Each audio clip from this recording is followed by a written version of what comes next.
Welcome back to Ladies of Another View. I'm back, and I want to welcome to the show Michael Austin.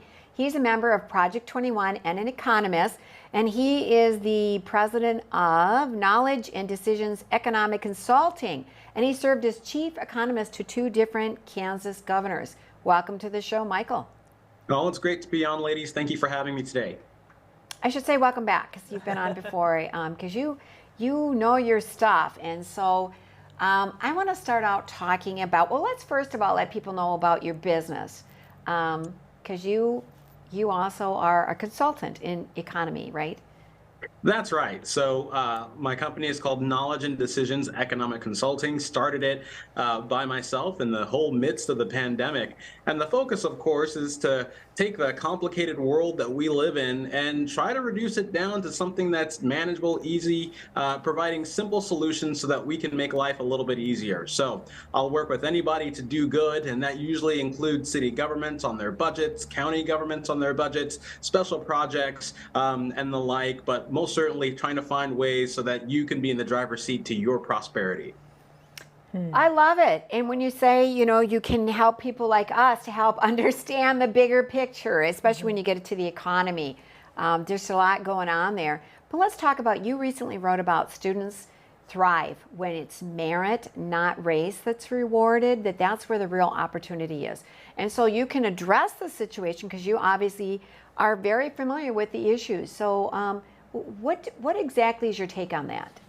Sure. Well, it all goes back to the U.S. Supreme Court. Maybe a week or two ago, they came out with a stunning decision, 6-3, that university admissions programs, affirmative action programs, are unconstitutional and violate the 14th Amendment. So, translation, they basically took a sledgehammer to what I call the bigotry of low expectations. So, of course, me representing Project 21, we think this decision is long overdue. Affirmative action programs don't stop racism. In many cases, they perpetuate it.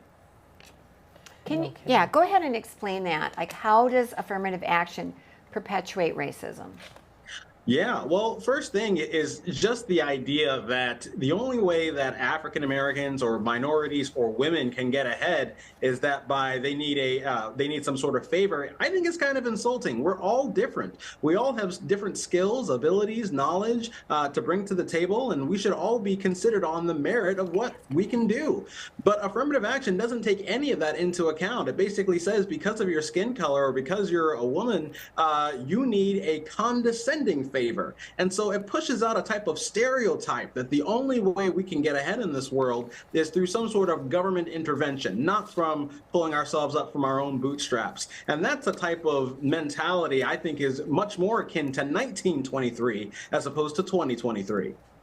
Well, I mean, it's just a point in life where if you're given something without working for it, you usually don't appreciate it, or, tend not to do as well in things if you're just given.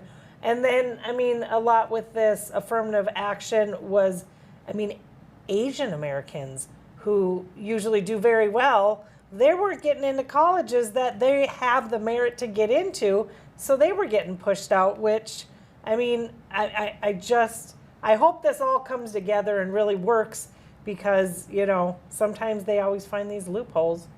Right. That is true. That they will always find a loophole because what they really want is to virtue signal.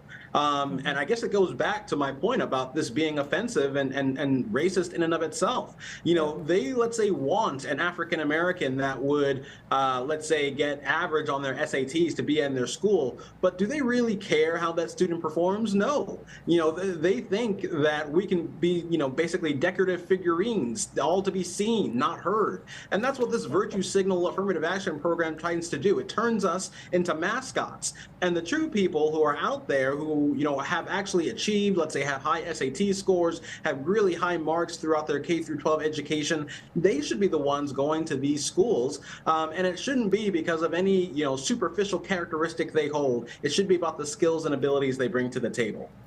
And you bring up some great points, and I had two things that come to mind. One of them is that affirmative action, in the way my brain works, it created a special class instead of equal You know, it created an equal outcomes kind of a scenario instead of an equal opportunity scenario, right? So that everybody, because of your skin color now, we're going to make sure that you get to have the same outcome as anybody else. And you can't guarantee incomes, but it set that, or outcomes, but it, you know, it set that precedent.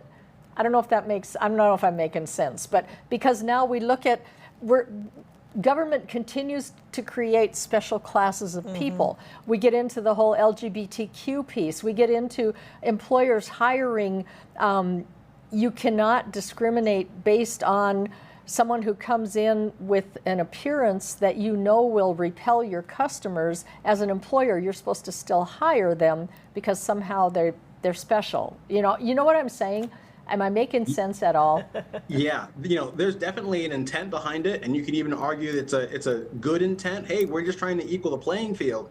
But the reality is that it creates unequal outcomes. As I said before, if you have a student who would do really well in a state college, let's say get an A or B, but then they get put up into a top college, they're struggling for their life. They won't be able to compete against other students. They won't be able to deal with the high rigor of a top line university, and you're actually going to be failing them. So you're really even not creating those equal outcomes anyway. All the more reason that when it comes to schooling, you know, institutions should be matched with the student's academic ability and preparation. Right. You know, I always felt, and we only have a minute left, but I always felt like it was a slap in the face. Now, I have a big family. We have 2 boys from Kenya. They're the most successful kids in the family, to tell you the truth. One's a doctor. And I always thought, for anybody to look at anybody like you, Michael, who's accomplished a lot and go, well, affirmative action, what a slap in that face. But I always felt like, no, go back to the education and make sure things are fair. That's where you need to put the money and attention. Well, not always money, but to bring people up. Wouldn't you say, like, go back to the roots? And that's where you need to bring people up, so you don't have to make this program where some people get in that haven't gotten in on merit. And I'm sorry, 30 seconds.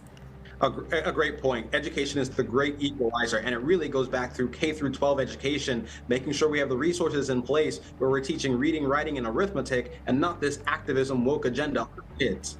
Amen. Thank you, Michael Thank you. Austin from Project 21, and we'll be right back.